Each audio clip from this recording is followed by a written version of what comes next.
j'espère que vous allez bien. Alors on se retrouve pour une nouvelle vidéo.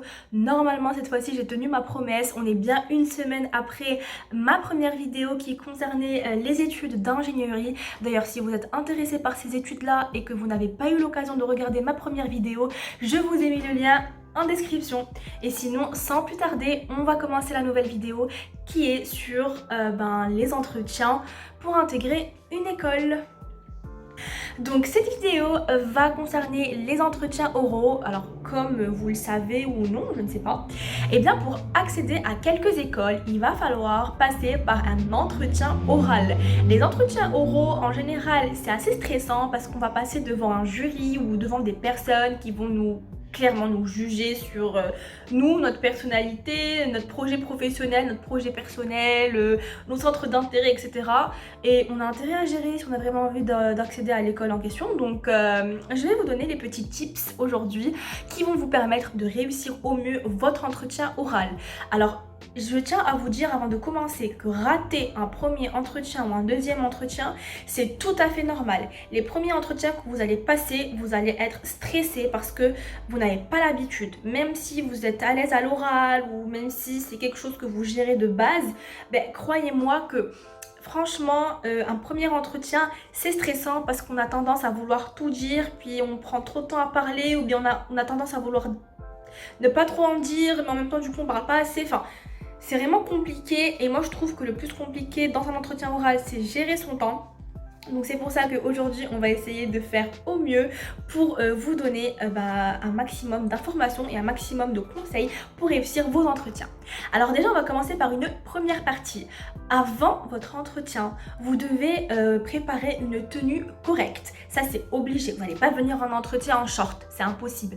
Donc je vous conseille franchement de porter un truc classique mais pas trop. C'est-à-dire un jean avec une chemise, c'est parfait, franchement que ce soit pour une fille ou pour un garçon.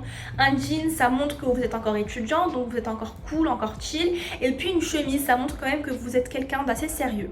Après bien évidemment vous pouvez toujours porter du classique, donc par exemple un pantalon plutôt classique avec un polo pour les garçons ou même pour les filles, ou une jolie chemise ou un truc comme ça, mais ne pas trop en faire. Venir en costard cravate, non merci. Non plus, les filles je vous déconseille de venir en talons aiguilles avec des jupes super serrées en mode vas-y trop canon. Franchement, je vous déconseille d'en faire trop parce que ça va juste montrer que vous essayez d'être superficiel et c'est pas ce qu'on a envie. On a envie de vous rencontrer vous et on a envie que vous soyez authentique. Donc n'en faites pas trop, soyez vous-même mais en même temps soyez habillés d'une façon qui va vous permettre de montrer que vous êtes sérieux, que vous êtes motivé et que vous êtes là pour accéder à leur école en fait. Voilà, donc ça c'est vraiment la première partie parce que qu'on le veuille ou non, l'apparence joue beaucoup.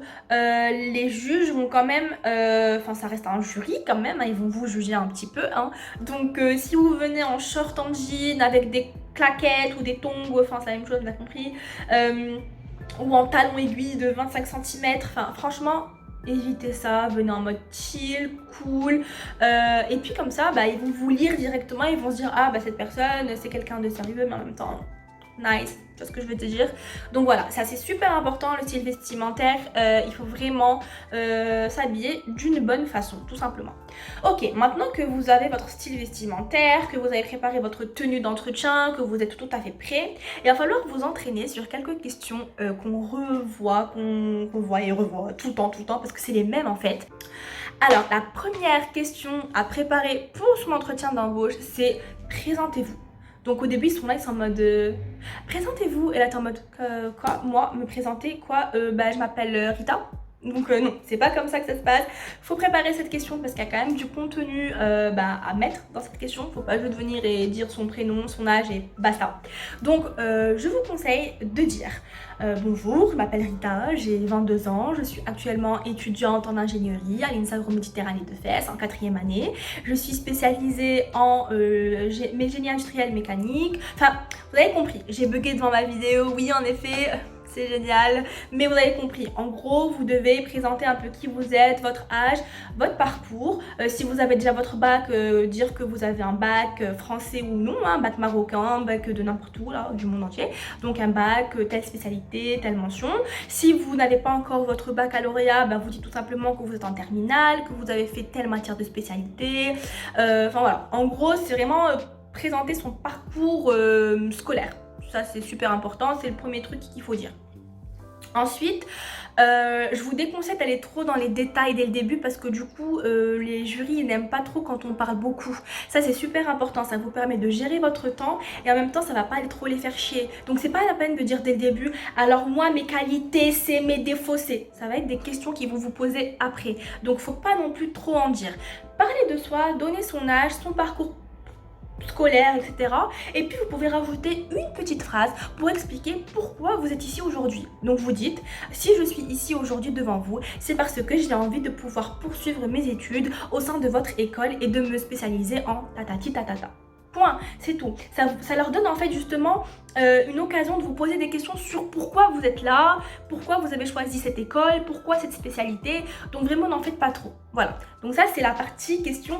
Présentez-vous, vous la préparez bien comme il faut, ça va être un truc que vous allez répéter à chaque entretien pour une école, donc n'hésitez pas à la préparer. Ensuite, une question qu'on va souvent vous demander, c'est pourquoi est-ce que vous avez choisi notre école et qu'est-ce que vous avez envie de faire plus tard. Donc en fait là, il vous demande tout simplement de présenter votre projet d'études et votre projet professionnel. Et donc là, vous allez commencer par expliquer pourquoi cette école. Alors il faut mettre en avant l'école. C'est vraiment quelque chose de super important. Faut pas se dire ouais, j'ai choisi votre école parce que je l'ai vue, elle est bien classée. Non, pas que ça. Il faut avoir fait des recherches sur l'école. Qu'est-ce qui caractérise cette école? Qu'est-ce qu'elle a de plus que les autres? Par exemple, moi, j'ai passé un entretien pour le groupe UT et quand ils m'ont dit pourquoi le groupe UT, j'ai directement dit que le groupe UT, c'est un groupe qui permet à l'étudiant de choisir un parcours à la carte. Et ça permet de donner une grande autonomie. Et c'est particulier parce qu'il n'y a que le groupe UT qui fait ça. En ingénierie, je parle en ingénierie.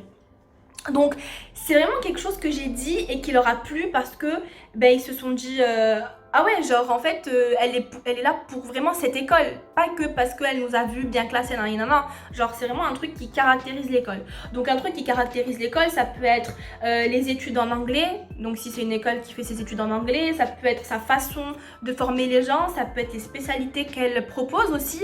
Donc vous dites votre école présente des spécialités qui me permettront d'aboutir à mon projet professionnel. Donc vraiment il faut trouver la petite perle qui fait que vous avez bien fait vos recherches et qui montre en fait que vous avez vraiment envie d'être dans cette école et pas une autre. Voilà, donc ça c'est super important. Ensuite, quand ils vous disent présentez-nous un peu votre projet, etc.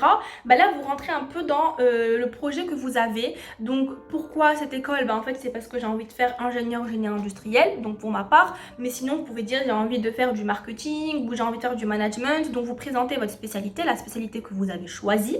Et puis, vous dites si j'ai choisi cette spécialité, c'est parce que depuis toujours, j'ai aimé les matières tatati tatata. En plus, ça va de pair avec mes matières de spécialité que j'ai choisies au bac. En plus, moi, je suis une personne qui adore parler, qui adore communiquer, qui aime le contact avec les gens. Donc, en fait, vous essayez d'alimenter votre choix, on va dire. C'est ça le truc. C'est qu'ils vont se dire, ok, cette personne, elle n'a pas choisi pour rien. Elle a choisi parce qu'elle aime vraiment ça, ça, ça. Et c'est ce qui caractérise le plus ce parcours. Donc ça c'est super important. Et puis il faut montrer le projet professionnel. Donc c'est vrai que quand vous êtes au baccalauréat, c'est un peu compliqué de présenter un projet professionnel parce que vous n'avez pas encore une idée concrète sur le monde professionnel. Mais n'hésitez pas à dire du genre, si vous rentrez en licence information communication par exemple, n'hésitez pas à dire, moi plus tard j'ai envie de faire un master en marketing de luxe. Parce que j'ai toujours aimé être en contact avec le luxe et j'ai toujours aimé être en contact avec le client. Donc c'est vraiment une spécialité qui va me permettre d'allier les deux. Et en plus de ça, plus tard, je pourrais faire du marketing digital au sein d'une société de luxe. Point final, ça montre déjà que vous avez fait des recherches, que vous savez qu'est-ce que vous voulez faire après votre licence et ça montre aussi que vous savez déjà ce que vous voulez faire comme profession. Donc c'est vraiment bien. Et même si vous n'êtes pas sûr de ce que vous dites, montrez que vous êtes sûr à 100% parce que ce qu'ils veulent, c'est des personnes qui vont aller de l'avant, qui vont essayer d'atteindre leur objectif. Si vous êtes là en mode ouais, je sais pas trop, j'hésite, ça sert à rien au final. Ils vont se dire ouais, cette personne elle est nulle, elle va abandonner au bout d'un an, on n'a pas envie d'avoir ça dans notre école. Ok? Donc vraiment ça c'est la partie présentation du projet professionnel, scolaire et mettre en avant l'école dans laquelle vous postulez. Ensuite, pourquoi vous et pas une autre personne? Ah, ça c'est une autre question qui est pas mal, qu'on pose très souvent parce que en général on est des centaines à postuler pour une école, voire des milliers. Eh bien on peut pas en avoir 1000 hein, dans une promotion, maximum t'en as 500 tu vois, après ça dépend des universités ou des écoles, mais il y en a même des écoles qui n'acceptent que 70 personnes sur les 1000 qui vont postuler, donc il faut vraiment faire la différence. Et quand on dit pourquoi vous et pas un autre, là il faut vraiment se battre sur sa personnalité. T'es en mode alors vous savez que moi je suis une personne très motivée, que j'ai toujours voulu atteindre mes objectifs, c'est vrai que plusieurs personnes disent ça, mais moi je suis quelqu'un qui a une valeur ajoutée, j'ai toujours été intéressée par je sais pas moi, par exemple vous pouvez parler de l'associatif, vous pouvez dire moi j'ai toujours été intéressée par l'associatif et donc je serai une personne qui va donner un plus à votre école, dans vos associations. Aussi je suis quelqu'un de très motivé, j'ai envie en fait de faire en sorte d'avoir les meilleures notes pour accéder aux meilleures écoles. Enfin je sais pas, essayez de vous mettre en valeur par rapport aux autres. Et aussi ce qu'il faut faire, c'est essayer de faire en sorte d'être original. Il y a une vidéo que j'ai vue récemment d'une youtubeuse qui s'appelle Camélia, Mima by Camille, pardon, je dis n'importe quoi, mais bref, je sais pas si vous la connaissez. Donc j'ai vu une vidéo d'elle qui présentait son parcours et elle a dit un truc dans son entretien qui était assez intéressant. Elle a pas dit la même chose que les autres, mais elle a dit un truc original en mode je vais pas vous mentir, moi je vais pas vous dire que je serai une valeur ajoutée ou bien la valeur ajoutée de votre école, je vais juste vous dire que moi je suis quelqu'un de super motivé, j'ai toujours voulu intégrer votre école et bah si je suis dans votre école, je vais tout faire pour atteindre mes objectifs et vous n'allez pas être déçus. Point. Genre, c'est vraiment être authentique mais se mettre en valeur et être original en fait. Donc faut trouver le petit truc dans ta personnalité qui fait que toi t'es meilleur que l'autre et c'est tout. Et n'allez pas trop loin non plus, faut pas trop en faire, faut faire le minimum. Genre vraiment genre en mode oui moi parce que motivée, parce que association, parce que j'aime votre école, parce que je suis quelqu'un qui adore atteindre ses objectifs, quand je commence un truc je compte le terminer jusqu'au bout. Et point, faut pas non plus aller trop loin en mode ouais les autres c'est de la merde et tout, non, voilà. Donc ça c'était la question, pourquoi vous et pas un autre? Il y a aussi l'autre question, c'est comment avez-vous connu cette école? Donc en fait, dans cette question-là, faut être honnête, mais il faut pas dire ouais non, j'ai juste cherché sur internet école de machin et j'ai trouvé. Donc faut être honnête, mais si vous avez fait que ça, faut dire autre chose quand même. Donc vous devez dire par exemple, j'en ai entendu parler au lycée parce que les professeurs en ont énormément parlé. Et puis il y a aussi des amis à moi qui font déjà partie de l'école et qui m'en ont parlé. Et quand ils m'ont parlé de tous les côtés positifs de votre école, j'ai directement voulu postuler. Et puis bien évidemment, suite à des recherches sur internet, je me suis directement intéressée à votre école parce que c'est une école qui est très renommée, c'est une école qui a une certaine réputation dans le monde professionnel. Donc en fait, il faut vraiment mettre encore plus en avant l'école et ne pas se contenter de dire oh ouais j'ai trouvé sur internet et c'est tout. Vraiment dire que tu t'es intéressé à cette école. Il y a même des fois des journées portes ouvertes. Si vous avez eu l'occasion de partir à la journée porte ouverte, il faut le dire. Ouais, ben, il y a eu des journées portes ouvertes dans plusieurs écoles et puis ben, j'ai décidé de visiter celle-là. Et ça a été un coup de cœur parce que j'ai vu les étudiants, j'ai vu la vie associative, comment elle était. Enfin, tu vois, genre, t'essayes vraiment de faire en sorte de mettre en avant l'école tout en expliquant comment t'as fait pour la trouver. Donc c'est une question simple au final, tu vois. Mais il faut toujours être un peu plus intelligent et se dire vas-y, il y a moyen que je donne encore plus d'informations sur à quel point j'aime cette école et à quel point j'ai envie d'y aller. Voilà. Ensuite, la partie qui est pas mal du tout, c'est la partie quels sont vos centres d'intérêt? Qu'est-ce que vous faites à l'extérieur de l'université? Alors il faut savoir que c'est super important d'avoir une vie en dehors des cours. Et ça, c'est hyper demandé par les universités et par les écoles en France en tout cas. Pourquoi? Parce que quelqu'un qui a une vie après les cours, c'est quelqu'un qui est épanoui. C'est quelqu'un qui ne va pas déprimer. C'est quelqu'un qui va faire en sorte de faire de son mieux pour réussir parce qu'à côté, il fait autre chose. Donc ça, c'est super important. Faut pas venir et dire ah bah moi en fait, je sais rien. Non, faut pas faire ça. Moi, je fais rien. Moi, je fais que bosser. C'est vraiment nul. Il faut vraiment répondre en mode moi, je suis très intéressée par l'associatif. D'ailleurs, je fais partie d'une association dans mon école. Moi, je suis un sportif. Chaque week-end, je fais tel sport. Je fais sport combien de fois par jour. Il faut aussi dire, moi je suis quelqu'un qui aime énormément voyager. J'ai énormément voyagé dans ma vie et je compte encore plus découvrir le pays dans lequel je veux aller et le monde. Faut aussi parler de plein de trucs. Moi je suis quelqu'un qui aime les langues. Donc en dehors des cours, je fais des cours de langue. Enfin, il y a énormément de choses à dire. Et ce qui est super important, c'est quand tu parles de ton centre d'intérêt, c'est qu'il ne faut pas juste dire ouais, moi je fais du basket, par exemple. Je fais pas du basket, hein. Mais moi je fais du basket et point. Faut dire ouais, alors moi j'aime beaucoup les sports collectifs, d'ailleurs je fais du basket et en fait les sports collectifs me permettent en fait de non seulement me mettre en compétition avec une équipe, mais en plus de ça d'être en accord avec mon équipe et donc ça me permet de travailler en groupe, ça me permet en fait d'être en cohésion avec mon équipe, de faire confiance à mes coéquipiers et mes coéquipiers me font confiance. Donc là en fait ça montre directement que votre centre d'intérêt un plus sur votre personnalité et aura un plus sur votre carrière en fait. Donc c'est super important de toujours faire le lien. Faut pas juste dire ouais, moi je fais de la danse et puis c'est tout. Non, ça marche pas comme ça. Tu dis oui, moi je fais de la danse parce que ça me permet de me défouler, ça me permet de m'épanouir, ça me permet aussi de me dépasser. D'ailleurs, c'est vraiment une qualité que j'ai besoin d'avoir au sein de votre école, me dépasser, toujours faire en sorte d'être meilleur, de faire quelque chose de meilleur. Enfin, il faut toujours faire en sorte de donner l'avantage de votre centre d'intérêt pour le parcours que vous avez demandé tout simplement. Est-ce qu'il y a d'autres questions qu'on pourrait vous demander? Alors bien évidemment, les questions que je vous donne maintenant, c'est pas les seules questions qui vont vous poser, il y en aura plein d'autres. Mais les questions dont je vous ai parlé dans cette vidéo, c'est vraiment les questions de base. Ah oui, il y a une autre question de base, j'ai complètement oublié de vous la donner. L'autre question c'est, quelles sont vos qualités et quels sont vos défauts?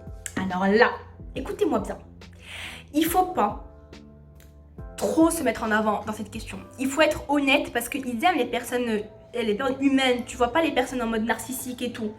En gros, quand on te demande tes qualités, tu dis un truc sincère, motivé, organisé, tu sais, genre en mode normal, tranquille. En général, on en demande 3, donc essayez de faire une liste en avance, avant votre entretien, des 3 qualités que vous pouvez avoir. Donc vous avez motivé, vous avez à l'écoute, vous avez leadership, vous avez organisé, vous avez active, enfin énormément de qualités. Et pour les défauts, alors, ce qui est intelligent, c'est de choisir des défauts qui peuvent être des qualités, mais pas le montrer dans la question. Je m'explique. En gros, on te dit quels sont tes 3 défauts. Donc tu viens, toi tu dis, alors moi mes 3 défauts, c'est que je suis stressée, c'est que je suis une personne trop impatiente, c'est que je suis une personne un petit peu sensible. Enfin, présenter ces défauts comme ça. Et après, la personne peut te demander, enfin le juge du coup, le jury, pourquoi je dis le juge? Ta gueule. Le jury va te demander,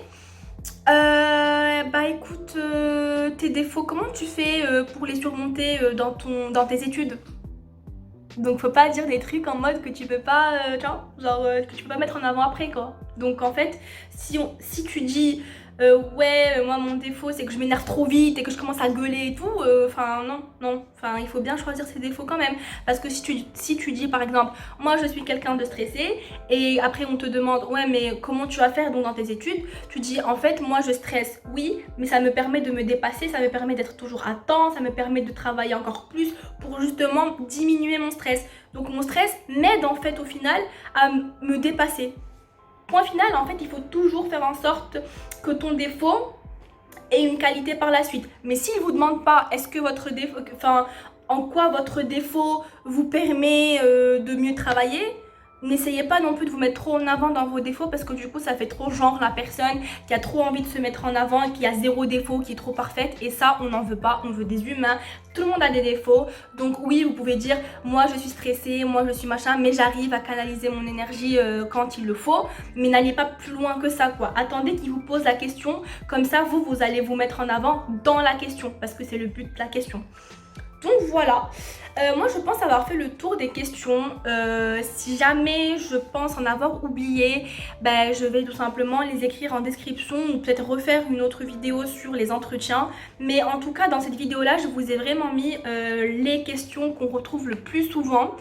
Voilà, j'espère que mes vidéos vous plaisent, j'espère que cette vidéo vous plaira d'ailleurs.